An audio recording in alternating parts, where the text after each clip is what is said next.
Hello, family. This is Angelina again from NAMI Greater Houston, the National Alliance on Mental Illness, and I am so happy to be with you on this Thursday morning. Again, we have two guests with us here today. We have Effie from Sun Behavioral Health Hospital, and we have Keith Hudson from Harmony Road Services. And we are Harmony Road Recovery Services. So thank you for correcting me. And we are here today talking about better mental health for our Black men.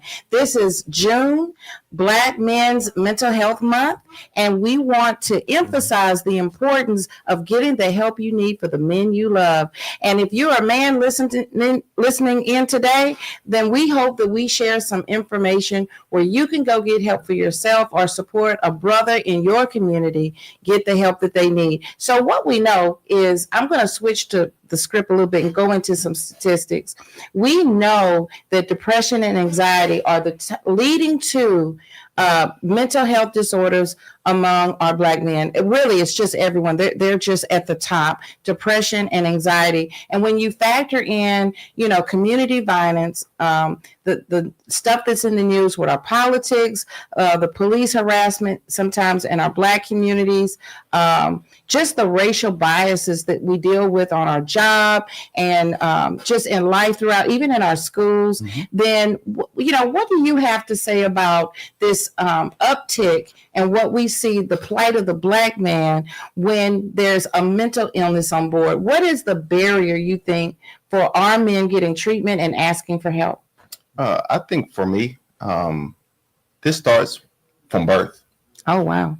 The reason why I say that is because, in our communities or communities in general, there's not a lot of education about mental health. If you think about it, the push for mental health really just started, I would say, within the last decade, maybe just bringing it to full light and pushing it. So for a man and the barriers that, we experience, we just don't know. They've never had to deal with this. We've always been taught, be strong, do not show any vulnerability. Suck it up. Yeah, suck it up. Don't cry. Only time a man is allowed to cry. Don't be a girl. Comments like that. Only time you can cry is at a funeral. And if that's even appropriate. So when we're in this crisis and we need help, we'd rather just keep it in, which is what we've been doing, not knowing that there's a tons of resources out there that can assist and get you out of this dark hole. And what are the signs that you need professional help? Because many times we think we can pull ourselves together, right? And we don't need that professional help. Keith, what do you think? Well, I think that as a community, we're distrustful of the healthcare system. There's cultural biases involved, and we've had some bad incidences like the Tuskegee experiment and that kind of thing that make us leery of seeking the help that we need. So, I think, like you said, education is the key. Going out there, knowing there's resources available, knowing that people are there to help you and not to condemn you or look at you some kind of way. And we've got to break this cycle of Black men thinking that vulnerability equals weakness. That's two different things. Being vulnerable is opening yourself up to different ideas, different ways of thinking, and knowing that you can evolve and be better.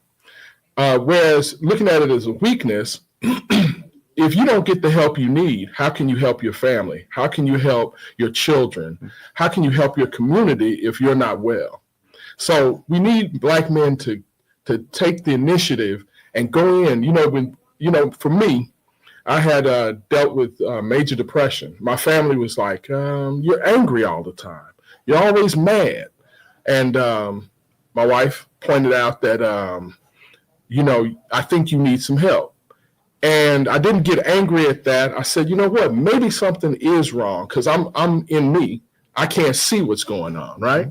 So I sought the therapy that I needed, and it wasn't just the medication, but it was the therapy to go with it. And we overlook that a lot of times. Therapy gives you a new way of looking at a problem.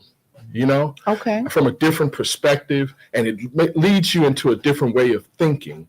And once you change your thinking, you can get better. Well, I'm going to jump in right there because many times we have a reticence to take a medication. We don't want to put anything in. And like you said, there's a stigma against systems of care where we see that there's implicit bias and things do go wrong sometimes. People hit a roadblock, and the first time that they don't receive the help, Effie, especially when they call the hospital, that first person that answers the phone, if they don't get the help right then, or if they're on forever hold, they're on hold and they never get, then they quit right then. So my question is, what is the incidence you believe of Black men looking to self-medicate?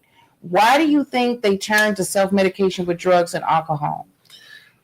Well, to be frank, that's probably the easiest route to go. Easiest route. The drugs and alcohol is everywhere. You're over 21, you can go buy alcohol. Drugs are flooded the streets. That's just what it is. It's easier to go and ask the local dealer, hey, this is what I need, than to actually go to a facility. Like you said, you call. First of all, there's a fear of even calling. Mm-hmm.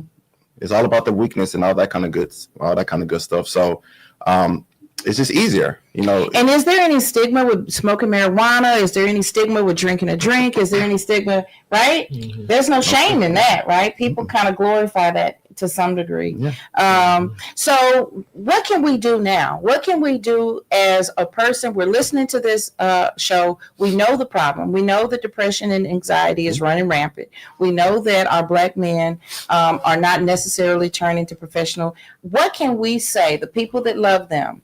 What can we say to a person that we love about their behavior? What can we say thank you for that example, Keith, but what else can we say that might point a person towards better mental health?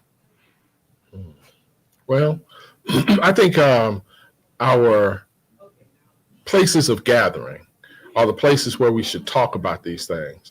Church, the barbershop, which is traditionally where men go to let their hair down, so to speak, right? And having those frank discussions and, just trying to destigmatize it. If we can reach out to those shop owners, those pastors, and get them to understand that mental health affects us all. And it's just like having a broken arm. You go to the doctor for a broken arm, but what do you do when you have a broken mind, a broken brain, right? But do you think people would see addiction as a broken mind? Do you think they would see it as a psychological issue?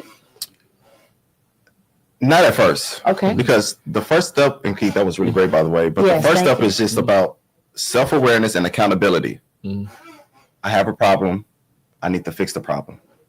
That's something that that's lacking.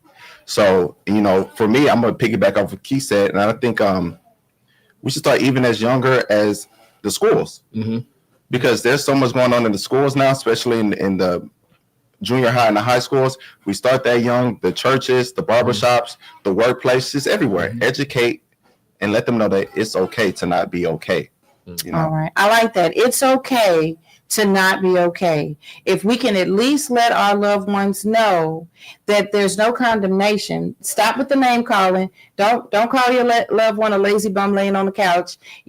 Stop. If we can arrest our anger and frustration and watching this downward spiral and start saying it's okay to not be okay. All right. Well, with that, we're going to take one more break. We'll be right back with you. We're going to talk a little bit more and focus now on the judicial system and what happens to our brothers when there's not an advancement towards better health.